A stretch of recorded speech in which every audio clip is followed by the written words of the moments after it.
they put up this video and it got a lot of traction, bro. So let's watch and then we'll discuss it. Are you still talking about Jeffrey Epstein? We have Texas, we have this, we have all of the things. Texas. Still talking about this guy, this creep. So we're stupid. Yeah, we're the fucking idiots, guys. That is, I think, what is enraging people right now is it's insulting our intelligence. Like, obviously, the intelligence community is trying to cover it up. Obviously, the Trump administration is trying to cover up. Something changed because they ran on this idea of exposing it all. All these guys had great ideas. Cockeyed Cash, Dan Bongino. He had clips, Doug. He had bars. He was ready to tear it all down. He was ready to tear down the entire FBI office. Shut down the Hoover building day one. Day one. Them bitch still standing. And then he goes on Joe Rogan and he's like, listen, do you think if I had it, I wouldn't share it with you? I do. Yeah. I do. I do believe that 100%, especially when you're staring at me like this, telling me that. Once you protect pedophiles, you are the most cockeyed person in the entire world. So one or two things, in my mind, is it possible? One, you're covering it up. Or two, nothing really happened and you exploited the rape of thousands of children to get your man elected. So which one do you want here? Wow. Jay? I keep seeing that. I keep seeing that guy, maybe that particular clip or others. I'm not sure how many other times this Andrew Schultz guy has been popping up. And I know I call him this Andrew Schultz guy because I just started kind of seeing about him. I think I saw some of the blogs about Andrew him. Schultz, bro? Bro, during the election, I think something popped up and I was like, really? Okay. I just don't have the capacity. I have a 13-year-old kid who tries to keep me up to date on all of these guys. Oh, this guy did that. Oh, this guy created a candy. Oh, this guy created a chocolate bar. This guy created a popcorn. And I was like, who are these assholes? They're everywhere, like everywhere. And I know it's weird for me to say that when I'm in this space myself, but damn, these guys just keep popping up. And for some reason, there's certain ones that we go, you know, this guy said some stupid shit before. And now let's highlight him. Bro, everybody says stupid shit on the internet. But there's certain ones we'll highlight, and Joe Rogan was one of the first, I guess, to be like I don't know anything, so I'm just gonna say a lot of stupid shit guy. And more guys saw that and then followed it. You know, we're a system of, you know, taking the thing that worked and then kind of tweaking it a little bit and doing it again to repurpose it to maybe sell again. That's how it works. So I didn't know a lot about this guy, and you had to remind me the other day, and you were just as appalled as everyone else is. When I say, and it's no disrespect to dude, I just don't pay attention to it. So that's on me. I got one more video. Okay. I got one more video. I think I know where you're going to go. But I just want to also add a little more context here. So this is Andrew Schultz once more on his podcast Flagrant. I believe when Trump, everything he campaigned on, I believe he wanted to do. And now he's doing the exact opposite thing of every single fucking thing. I don't know what he's done. Yeah, exactly to your point. If you tell me, it's easier for me to believe you wanted to do all these things if any of them were happening in the way that you said they were. To that point, like there'll be people that like they'll DM me and be like, you see what your boy's doing? You voted for this. I'm like, I voted for none of this. He's doing the exact opposite of everything I voted for. I want him to stop the wars. He's funding them. I want him to shrink spending, reduce the budget. He's increasing it. It's like everything that he said he's going to do, except sending immigrants back. And now he's even flip-flopped on that. So he's proud of everything except for he's like, if I'm reading this correctly, he's upset that more people aren't being deported. I was trying to figure out. I don't know.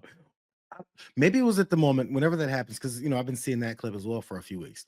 Maybe that's the point when Trump was talking about having some exemptions from some folks who work at hotels and on certain farms and certain areas here, and then having that owner system. I'm not exaggerating. Oh, yeah. The slavery comment.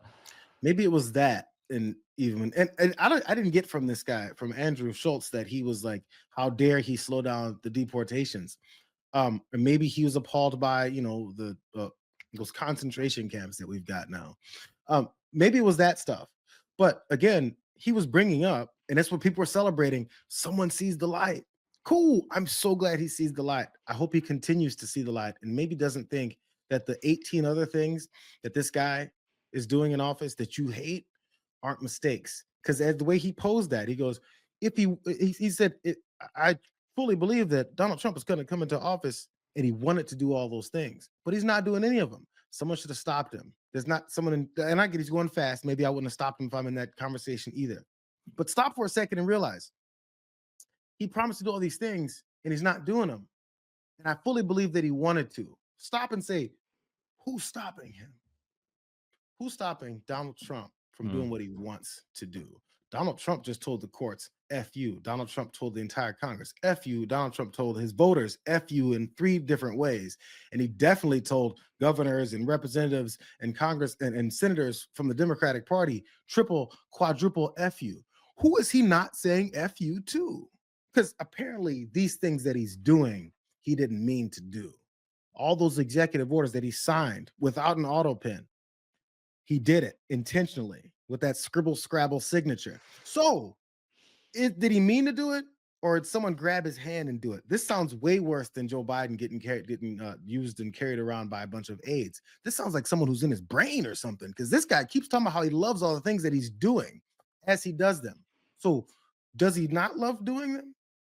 People just need to stop listening to this guy and going, yeah, and ask him, so did you fully think this through yet? And again, I'm not trying to be angry to him or any of that stuff, but I'm just trying to figure out what he thinks is the motivation for Donald Trump not doing all the things that he said he was going to do. That people who had Trump derangement syndrome during the campaign openly told you he's not going to do those things. Right. And it wasn't just a guess. It was based on evidence. It was based on what he said, actually. And it was based on his previous actions. But again, I understand this part. It takes a lot of research and wonkiness and nerdiness for your whole life to be studying the things that this guy does from one day to the next, and they know that. That's exactly right. We tend to do that stuff. And then so I'm even a little bit empathetic to folks who don't sit and analyze this stuff every day like I do. But that's why I yell all the time. Okay, I understand where you're coming from. Yes, it takes a certain level of nerd. I do agree with that. But we're also talking about like real world issues. True. Like we should have a degree of nerdom when it comes to this stuff. We should know that there's going to be a certain tax credit with one candidate and not another. We should know that, for example, Zoran Mamdani wants to have grocery stores that are run by the state. It'll lower the costs. They won't have to go to private equity in order to supply certain things. You said all that. I'm sorry. That one thing about Zoran Mamdani. This is why.